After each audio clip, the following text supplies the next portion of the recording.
Kebetulan saya lahir di Indonesia dari pasangan Muslim, maka saya beragama Islam.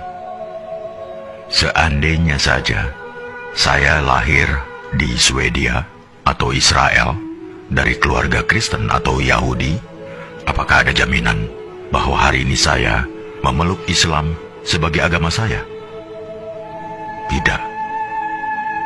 Saya tidak bisa memilih dari mana saya akan lahir dan di mana saya akan tinggal setelah dilahirkan.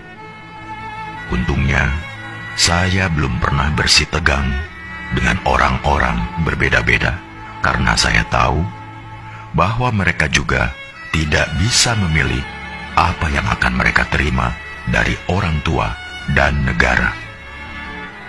Setelah beberapa menit kita lahir, lingkungan menentukan agama, ras, suku, dan kebangsaan kita.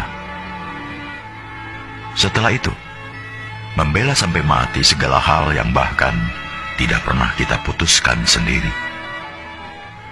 Sejak masih bayi, saya didoktrin bahwa Islam adalah satu-satunya agama yang benar.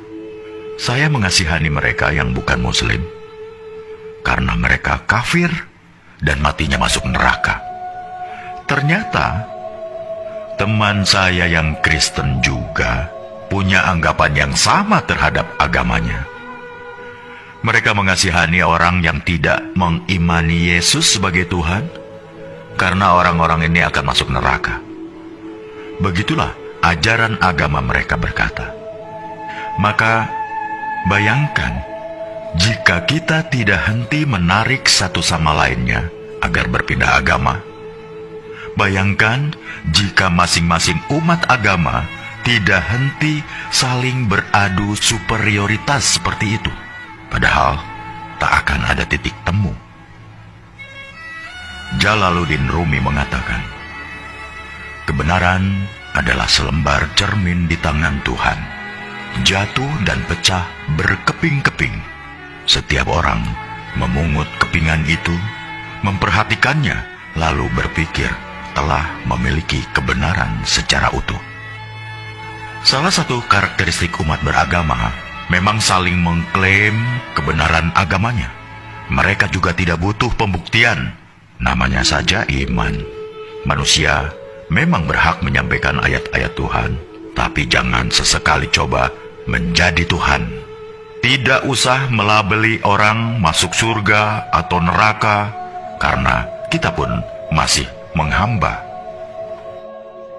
Latar belakang dari semua perselisihan adalah karena masing-masing mengklaim golonganku adalah yang terbaik, karena Tuhan sendiri yang mengatakannya. Lantas, pertanyaan saya adalah, kalau bukan Tuhan, siapa lagi yang menciptakan para Muslim, Yahudi, Nasrani, Buddha, Hindu, bahkan ateis, dan memelihara mereka semua sampai hari ini? Agama apapun tidak ada yang meragukan bahwa Tuhan itu Maha Kuasa dan Maha segala-galanya. Jika Dia mau, Dia bisa saja menjadikan kita semua sama, serupa, seagama, sebangsa, budaya yang sama. Tapi tidak kan? Apakah jika suatu negara dihuni oleh rakyat dengan agama yang sama, hal itu akan menjamin kerukunan? Tidak. Nyatanya, beberapa negara masih rusuh juga padahal agama rakyatnya sama, budaya yang sama. Karena jangan heran, ketika sentimen mayoritas versus minoritas masih berkuasa, maka sisi kemanusiaan kita mendadak hilang entah kemana.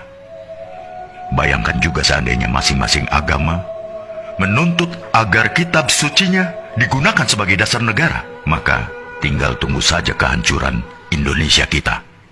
Karena itulah yang digunakan negara dan mengambil kebijakan dalam bidang politik, hukum, atau kemanusiaan. Bukanlah Al-Quran, Injil, Tripitaka, Weda, atau kitab suci sebuah agama, melainkan Pancasila, Undang-Undang Dasar 45, dan semboyan Bhinneka Tunggal Ika. Dalam perspektif Pancasila, setiap pemeluk agama bebas meyakini dan menjalankan ajaran agamanya. Tapi mereka tidak berhak memaksakan sudut pandang dan ajaran agamanya untuk ditempatkan sebagai tolok ukur penilaian terhadap pemeluk agama lain, hanya karena merasa paling benar.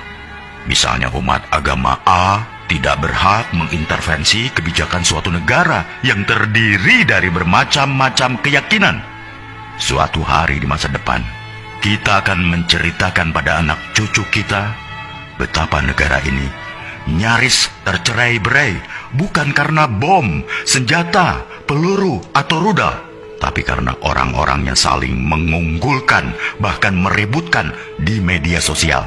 Ketika negara lain sudah pergi ke bulan atau merancang teknologi yang memajukan peradaban, kita masih sibuk meributkan soal beragama.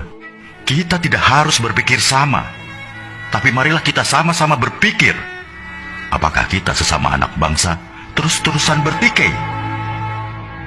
Bila renungan tentang hal ini baik, tolong sebarkan ke saudara, teman-teman, grup, atau siapa saja yang masih ingin kedamaian di bumi pertiwi di Indonesia yang kita cintai ini.